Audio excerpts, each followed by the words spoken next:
కొత్త చట్టాన్ని తీసుకొచ్చాడు. జగన్ ల్యాండ్ గ్రాబింగ్ యాక్ట్ ఒకటి తీసుకొచ్చాడు. సిగ్గు లేకుండా సపోర్ట్ చేస్తున్నాడు.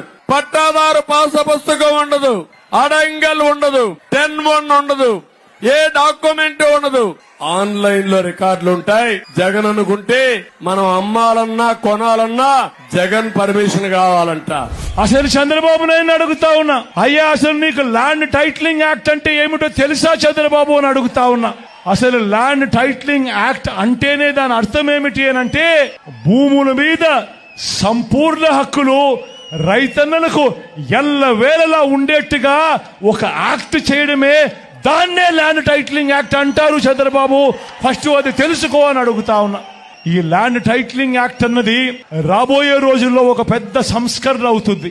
ఎందుకంటే ఈ రోజు ఏ భూమి ఎక్కడ కొనాలనుకున్నా కూడా ఆ భూములన్నిటిలో కూడా ఈ రోజు వివాదాలు ఉన్నాయి. ఆ భూముల్లో ఎక్స్టెంట్ అన్నా తక్కువ ఉంటుంది, సబ్ డివిజన్ అన్నా జరగకపోయి ఉంటుంది, సర్వేలన్నా జరగకపోయి ఉంటాయి, రికార్డులన్నీ అప్డేట్ కాకపోయి ఉంటాయి.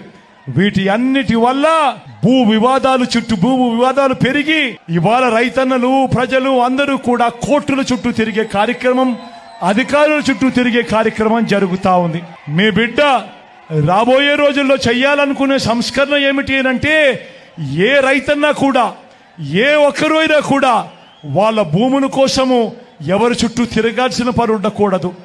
ఏ కోర్టుకు వివాదాలకు సంబంధించిన ఏ కోర్టుకు వెళ్లాల్సిన పరిస్థితి ఆ భూముల మీద వాళ్ళకు సంపూర్ణ హక్కులు వాళ్లకు కల్పిస్తూ, ఆ భూముల మీద ఏదైనా వివాదం ఉంటే ఆ వివాదాన్ని గవర్నమెంట్ గ్యారంటీ ఇస్తూ వివాదం లేదు ఈ భూములు అని చెప్పే ఒక సంస్కరణ తీసుకుని రావాలని మీ బిడ్డ ఆలోచన.